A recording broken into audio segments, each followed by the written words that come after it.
This month we are going to be making hourglass blocks, and in your kit you have 10 squares of fabric and they are all going to get cut down. The pattern says to cut all your squares down to 5 inches, and that's great. You can if you want to. You can cut them a little bit bigger if you want to, because we're going to be trimming down these blocks once we're finished. So if you want to cut them at 5.5, you can probably get that out of your fabric. I have sprayed all of my fabric with sizing or starch or best press and pressed dry, and I have 5 squares stacked up here together. You can do them one at a time if you want. So I'm going to cut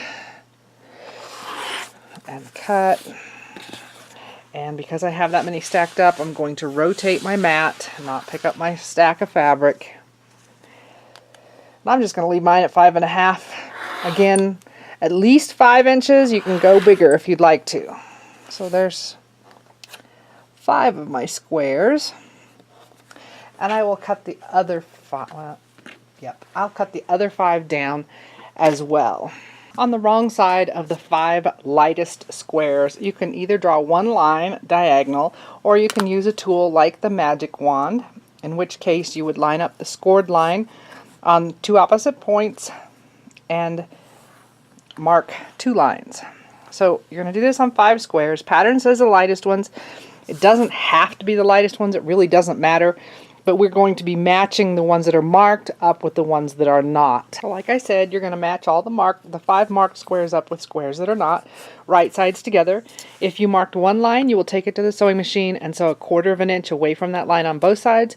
If you mark 2 lines, you're going to stitch on the line. So for all 5 pairs. After sewing the 2 lines of stitching, the squares need to be cut in half between those lines of stitching. You can use scissors. Doesn't have to be perfectly straight. I'm using the rotary cutter with my arm through the tripod, so it's kind of a mess. Anyway. Alright, it should be way easier than that. So once it's cut apart, then I'm just going to press toward my dark triangle, and I have the rest of them that I've already done that. And then we are going to be matching up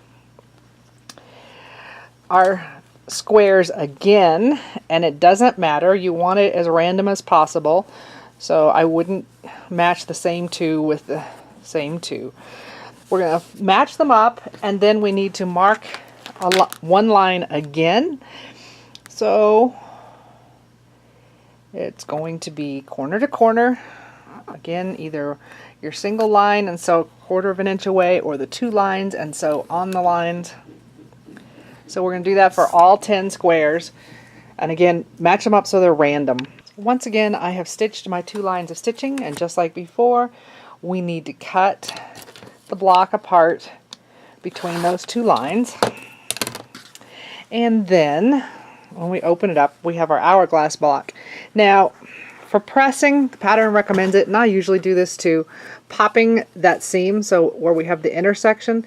Now if you remember, I've showed this before, if we twist one way, nothing happens. If we grab the seams on both sides of that intersection and twist the other way, a couple of stitches are going to pop out, and we get a little tiny 4 patch there in the middle. So I have a bunch of them that I've already pressed.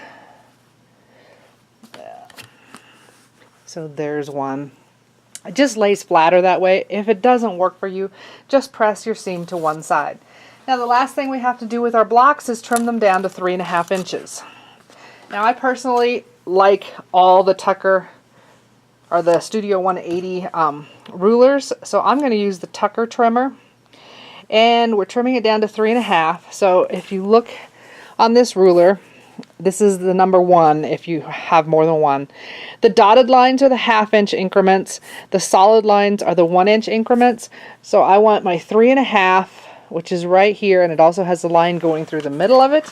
So all I have to do is plunk it down with the 3.5 line going across, and then that center solid line going on the other seam.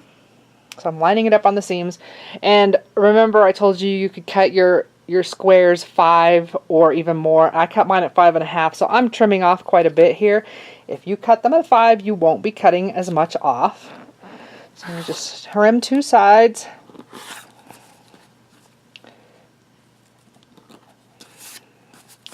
and rotate. And again with the 3.5 inch mark and a line going on the seam, the solid line that goes diagonal through the ruler, and trim. Okay, I really like this ruler just because it's easy. I don't have a lot of extra lines in there that I have to pay attention to. But you can do the same thing with a square ruler. Half of 3.5 is 1 3/4. So I want my 1 3/4 mark hitting right there on the center. I have a diagonal line if I'm using a square ruler that's running on my seam. So I want to keep that there. Got my 1 3/4 mark here. And what I really want is my point here and my 3.5 out here on the line as well. So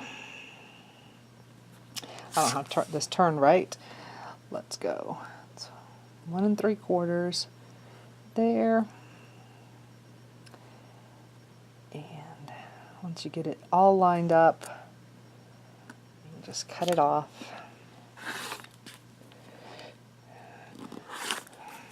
Now you're committed. So now we're going to rotate and go to the 3.5 inch mark. My 1 3/4 is still going to hit in the middle,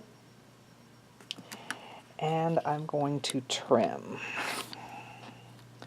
So whichever method you use, you need to trim all your blocks down to 3.5 inches square. So you're going to get 2 blocks that are the same in each group. That's why you want to do them random, because otherwise you'd have, well, we just want our colors mixed up. So you'll end up with 2 that are exactly the same, and you will end up with 10 hourglass blocks. There are my 10 finished hourglass blocks.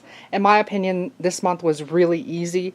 If you're counting each side of your squares when you're sewing them, there's only 20 seams and then trimming. So hopefully this will be kind of a rest after the applique last month.